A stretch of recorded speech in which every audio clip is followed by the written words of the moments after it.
An attack on a Mormon church leaves the nation horrified. Republicans and Democrats rush to blame each other, but what's really going on? Why does this keep happening? Welcome to America Uncovered. I'm Chris Chappell. You know, I'm convinced. It's not YouTube trying to crush this show, it's the news cycle itself. I mean, how am I supposed to talk about this without setting off the content bots? I'll be shocked if this isn't instantly demonetized, which is why I'm so grateful to have today's sponsor. You see, 2026 is less than 100 days away. And if you look back at the goals you set, you would have barely made progress, especially when it comes to learning the skills you'll need to survive next year as AI rapidly transforms our world. Right now, Microsoft is poaching the best AI talent while spending tens of billions of dollars on data centers and AI development. 78% of businesses are already using AI. It's scary, but not this Halloween, not for you. Because I've partnered with Outskill, the world's first AI-focused education platform. They're hosting a 2-day AI mastermind workshop for you this Saturday and Sunday, 10 a.m. to 7 p.m. Eastern Time, both days.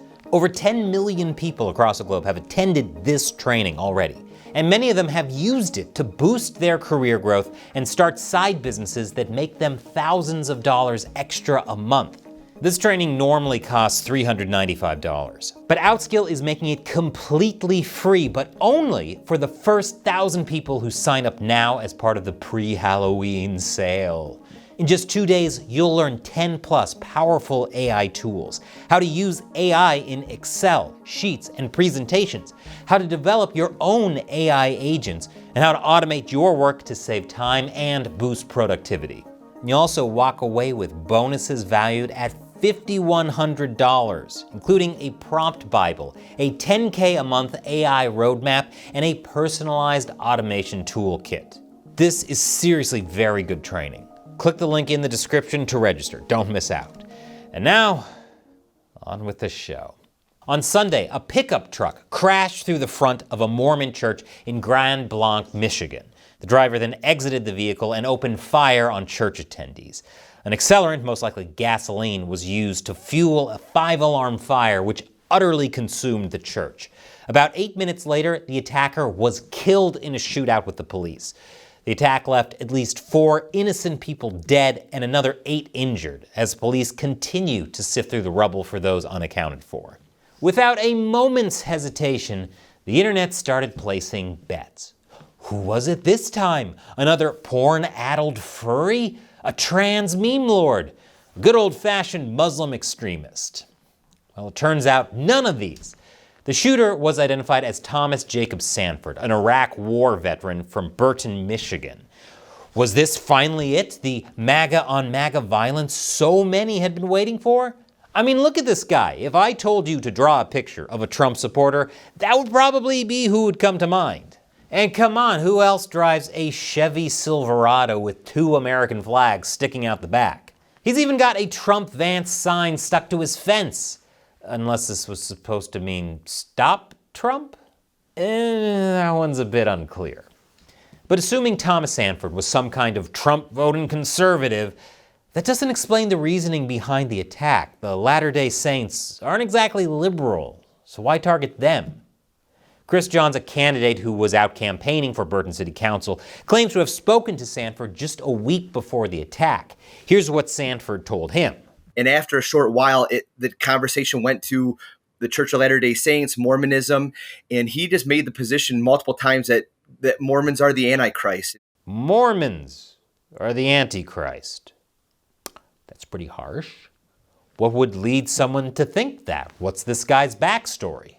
And then he went into his background, how he was a Marine. He had served overseas.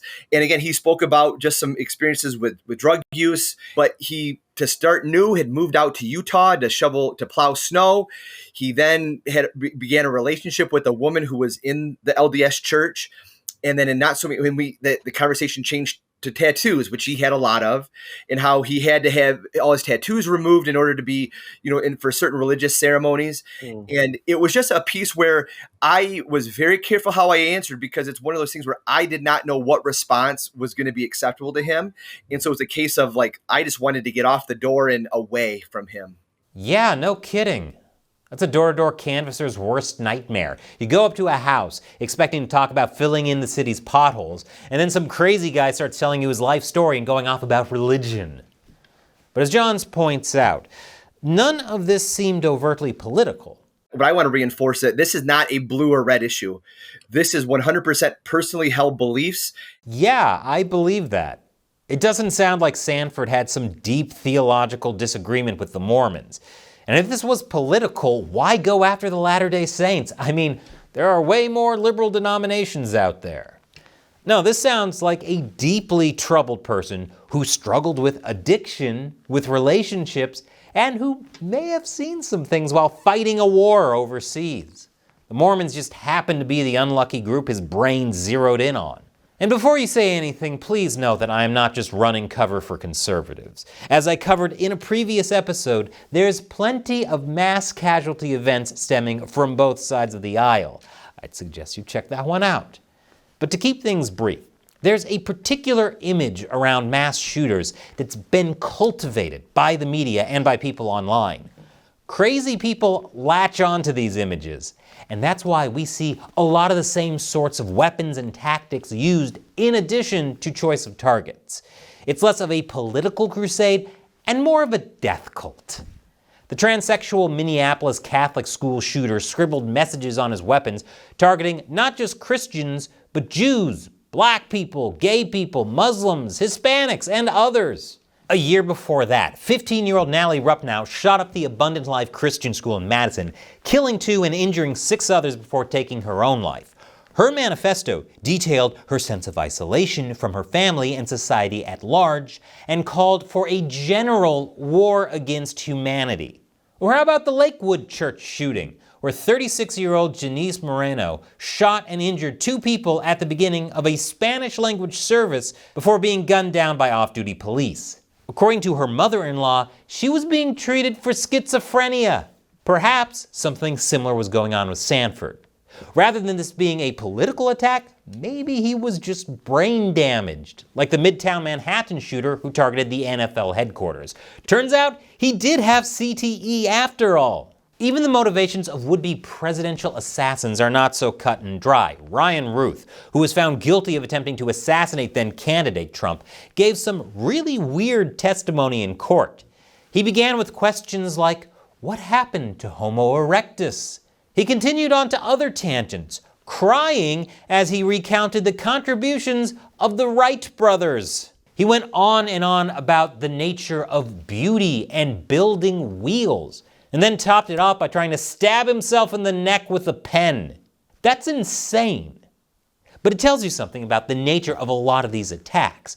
We attribute all of these different motivations to these shooters, but a lot of it boils down to some people just being plain crazy. Crazy and easily influenced, that is.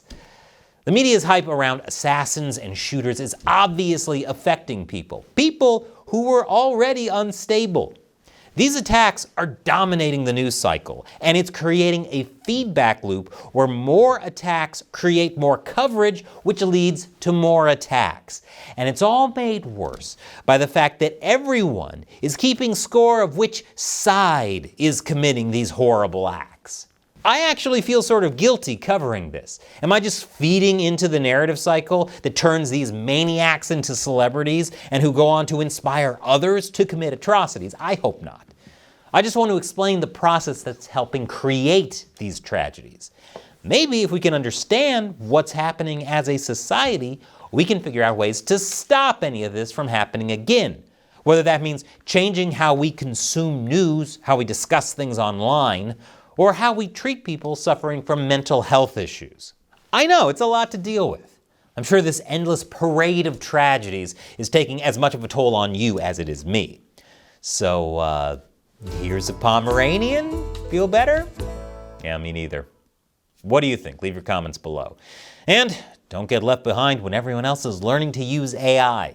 Be one of the first 1,000 people to click below and book your slot for OutSkills AI training this weekend. I'm Chris Chappell. Thanks for watching.